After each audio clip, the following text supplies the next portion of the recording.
नमस्कार, knocking-news.com में आपका स्वागत है। मैं हूं गिरिजेश वशिष्ठ। अडानी का अभी हिसाब किताब पूरी तरह से चुकता नहीं हुआ है। लुढ़के जा रहे हैं।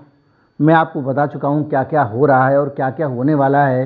अडानी के बारे में मेरी दिक्कत ये होती है कि मैं खबर आपको पहले से बता देता हूं। अब कल की खबर क्या बताऊं, क्योंकि मैं सारा बता चुका हूं। तो मैं आज आपको ये बताने जा रहा हूं कि सिर्फ अडानी ही नहीं, और लोग भी पनौती का शिकार हो रहे हैं। अडानी के ही लेवल के एक बड़े उद्योगपति की टांगें फिर कांप रही हैं, और हो सकता है कि उन उद्योगपति की टांगें कांपने के साथ साथ भारत का एक बड़ा सपना टूट जाए। भारत का एक बड़ा सपना, जिस सपने के आधार पर हमको लगता था कि हम कभी चीन का मुकाबला कर पाएंगे, इस पनौती के कारण वो सपना खतरे में पड़ गया है। क्या हुआ है, कौन सा सपना था, कौन सा सपना टूटने जा रहा है, कौन से हालात हैं और कौन सा नया जहाज डूबने जा रहा है, आज इसी पे बात करेंगे। कहीं मत जाइए, चैनल को सब्सक्राइब कर लीजिए। मैं अभी हाजिर होता हूं।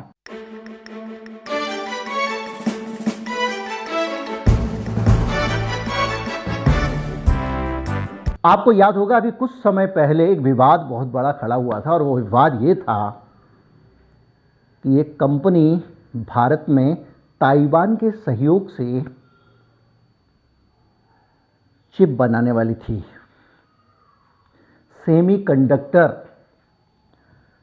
सेमीकंडक्टर का किंग दुनिया में अगर कोई है तो चीन है, और दूसरा कोई किंग है तो वो चीन का ही एक हिस्सा ताइवान है। और जो ताइवान है और चीन है, उनके यहाँ से अगर सेमीकंडक्टर की सप्लाई बंद हो जाए तो पूरी दुनिया जो इलेक्ट्रॉनिक पे खड़ी हुई है वो खड़ी नहीं रह पाएगी। चीन के साथ अमेरिका के तनाव, अमेरिका की दूरियां और बहुत सारी चीज़ें, ताइवान संकट, इसके बीच में अमेरिका चाहता है कि सेमीकंडक्टर की जो निर्भरता है अमेरिका की, वो थोड़ी कम हो जाए।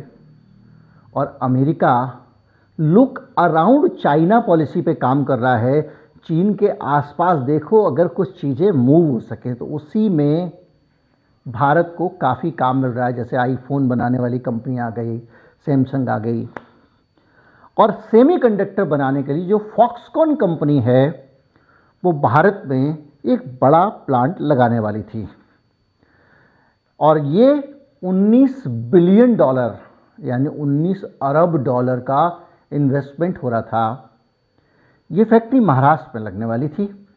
अचानक ये फैक्ट्री गुजरात चली गई, और जो कंपनी भारत में इसकी पार्टनर है, जो फॉक्सकॉन के साथ ये प्लांट लगा रही है भारत में, वो है अनिल अग्रवाल की वेदांता पनौती संकट में फंस गई है। संकट में ऐसे फंसी है कि उसके पास में भी अडानी साहब की तरह पांव लंबे हैं, चादर छोटी है, लोन बहुत ज़्यादा हो गया है, बहुत ज़्यादा कर्ज उनके सर पे है। और अमेरिका की बार बार बदलती जो फेडरल रिजर्व की जो पॉलिसी हैं, जो ब्याज बढ़ा रही है वहाँ पे सरकार, उसके कारण सब लोगों का खर्चा बढ़ गया है। और उसके कारण हो ये रहा है कि अनिल अग्रवाल साहब को आने वाले जनवरी तक अपने बहुत सारे बॉन्ड्स का भुगतान करना है, जो करीब 1 अरब डॉलर रुपए है। और 1 अरब डॉलर रुपए का भुगतान करने के लिए उनके पास सिर्फ 11 महीने हैं, क्योंकि उनके बॉन्ड मैच्योर होने वाले हैं। उस 11 महीने में कहीं से पैसे आने की कोई उम्मीद लगती नहीं है, क्योंकि जो कर्ज में दबी हुई कंपनियां होती हैं उनके लिए फ्रेश कर्ज का जुगाड़ करना मुश्किल होता है।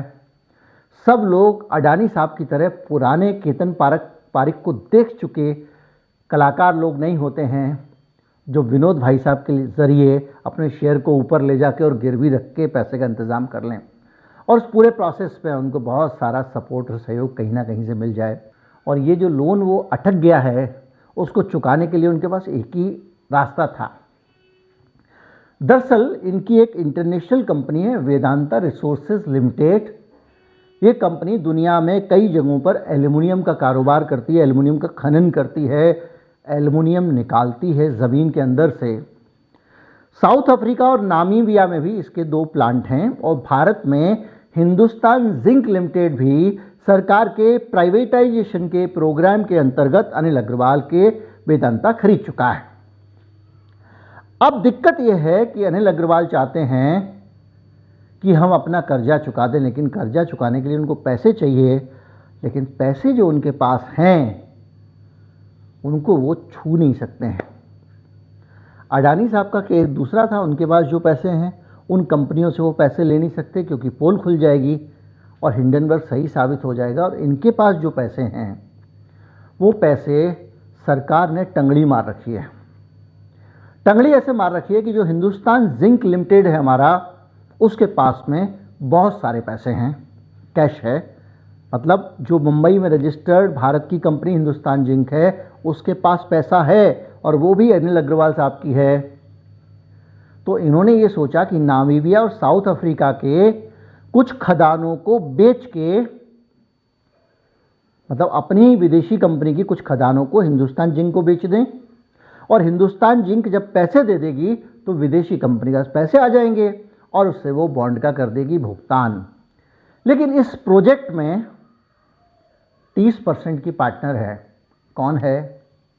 इस प्रोजेक्ट में 30% की पार्टनर है भारत सरकार। तो भारत सरकार की तरफ से इसमें पचड़ लगा दिया गया है।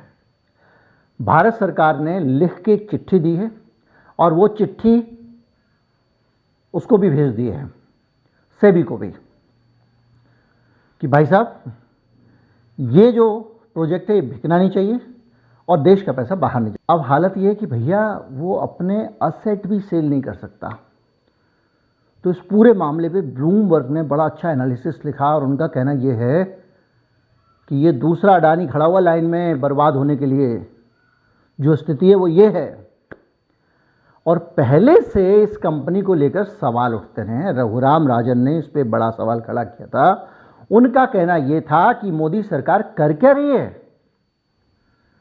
राफेल का ठेका मेंटेनेंस करने का अनिल अंबानी को दे दिया, रक्षा की पनडुब्बियां बनाने का ठेका अडानी को दे दिया और फॉक्सकॉन की जो चिप बनाने का ठेका सेमीकंडक्टर का वो इसको दे दिया अनिल अग्रवाल को। तो मामला गया है फंस। और फंस ऐसे भी गया है कि अगला आदमी यहाँ पे आपके पास बैठ के चिप बनाए या अपनी सबसे बड़ी कंपनी को बचाए जो डूबी जा रही है, क्योंकि अगर ये पैसा नहीं चुकाएगा तो इसका बहुत बुरा हाल होने वाला। कैसे होने वाला है?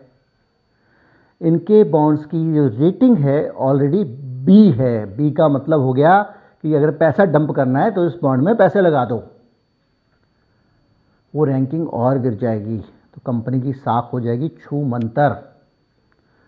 तो इस तरह से ये एक और बड़ा उद्योगपति बर्बादी के कगार पे खड़ा हुआ है। तो इस तरह से ये जो भाई साहब हैं अनिल अग्रवाल, ये तगड़े ट्रैप में फंस गए हैं। और ये फंस गए हैं तो भारत का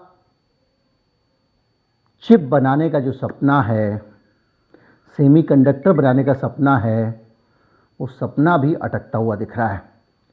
देखिए आगे क्या होता है। जो भी हो, पनौती से देश बचा रहे। उम्मीद करता हूँ वीडियो आपको सबसे अच्छा लगा होगा। अच्छा लगा हो तो ज़्यादा से ज़्यादा लोगों तक पहुँचाए। चैनल को सब्सक्राइब कर लें। बार बार मैं पनौती शब्द का इस्तेमाल कर रहा हूँ, इसका अर्थ ये नहीं है कि मैं भाग्यवादी हूँ। मेरा भाग्य में यकीन नहीं है और इन सब चीज़ों में भी यकीन नहीं है। पनौती 7.5 में इन शब्दों से थोड़ा वीडियो रोचक हो जाता है, इसलिए इसका इस्तेमाल किया। नमस्कार, जय हिंद।